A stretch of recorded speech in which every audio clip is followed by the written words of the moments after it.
Hi friends, இன்றைக்கி என்ன recipe பார்க்க போகிறோம் அப்படின்னா மோமோஸ் ரெசிபி தான் பார்க்க போகிறோம். மோமோஸ் பார்த்திங்கன்னா ரொம்ப பிடிக்கும்.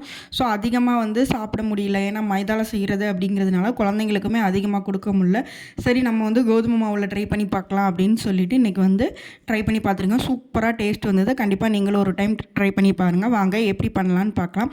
அதுக்கு 3 தக்காளி, அந்த தோலை மட்டும் மேலே இருக்க அந்த இதை மட்டும் எடுத்துகிட்டு 4 கீரல் போட்டு கொதிக்கிற தண்ணியில் போட்டுறேன். போட்டுட்டு நெக்ஸ்ட் பார்த்திங்கன்னா காரத்துக்கு தேவையான வரமிளகா போட்டு இதை நல்லா வேக வச்சிடலாம். நல்லா அந்த தோல் உறிஞ்சு வரணும். வந்ததுக்கப்புறம் அதை எடுத்து வச்சுட்டு ஒரு 4-5 பல் பூண்டு சேர்த்து இதை மிக்சியில் நல்லா அரைச்சி எடுத்துக்கலாம்.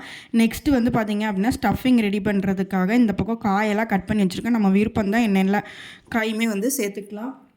நான் கேரட்டு, முட்டைக்கோஸு, வெங்காயம், இஞ்சி, பூண்டை கொஞ்சமாக தட்டி வச்சுருக்கேன். அப்புறம் கொத்தமல்லி எடுத்து வச்சுருக்கேன். இப்போ ஒரு கடாயில் ஆயில் ஹீட் பண்ணிவிட்டு நம்ம அந்த காய்கறிலாம் சேர்க்க ஆரம்பிச்சிடலாம். ஃபஸ்ட்டு வெங்காயமும் பச்சை மிளகாய் போட்டு நல்லா ஒரு வதக்கி விட்டுறலாம். நல்லா வதங்கட்டும். வதங்கினதுக்கப்புறம் நெக்ஸ்ட்டு நம்ம இருக்கிற காய்கறிலாம் சேர்த்துக்கலாம். இதில் எக்ஸ்ட்ரா கார்னுமே சேர்த்துருப்பேன். அது ஸ்கிப் ஆகிடுச்சு வீடியோஸ், அது ஆட் பண்ணலை. நம்ம விருப்பமான பீன்ஸ் சேர்த்துக்கலாம், கேரட் சேர்க்கலாம், முட்டைக்கோஸ், கேப்சிகம், இந்த மாதிரி நமக்கு விருப்பமான காய்கறிகள் சேர்த்துக்கலாம். நான் முட்டைக்கோஸும் கேரட்டும் சேர்த்துருக்கேன். இஞ்சி பூண்டு இடித்தது, முட்டைக்கோஸு, கேரட்டு, நம்மக்கிட்ட என்னென்ன காய்கறி இருக்கோ எல்லாத்தையுமே போட்டுட்டு உப்பு தேவையான அளவு உப்பு சேர்த்து மசாலா பொடி சாட் மசாலா இருந்து சேர்த்திங்க அப்படின்னா நல்லா டேஸ்ட்டாக இருக்கும். நான் வத்தப்பொடி மட்டும்தான் ஒரு 1/2 ஸ்பூன் சேர்த்துருக்கேன். வேறு எதுவுமே சேர்க்கலை. நெக்ஸ்ட்டு பார்த்திங்க அப்படின்னா நம்ம என்ன ரெடி பண்ண போகிறோம்னா, அந்த மாவு சப்பாத்தி மாவு பதம் தான். சப்பாத்தி மாவுக்கு பிணைஞ்ச மாவுலேயே கூட நம்ம செய்யலாம். அது மாதிரி பிணைஞ்சு எடுத்துகிட்டு சப்பாத்தி மாதிரி உருட்டி ஒரு சின்ன டிஃபன் பாக்ஸோ ஒரு கிண்ணமோ வச்சு அந்த ரவுண்ட் ஷேப் கட் பண்ணி எடுத்துக்கலாம்.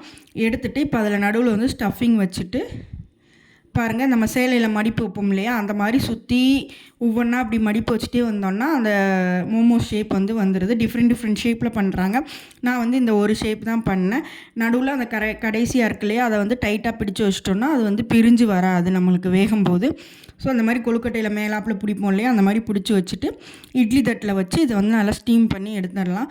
ஒரு 10 மினிட்ஸ் to 15 மினிட்ஸ் வைக்கலாம். ஏன்னா இது கோதுமை மாவு, ஸோ நல்லா வேகணும். பாருங்கள், எடுத்து வச்சாச்சு.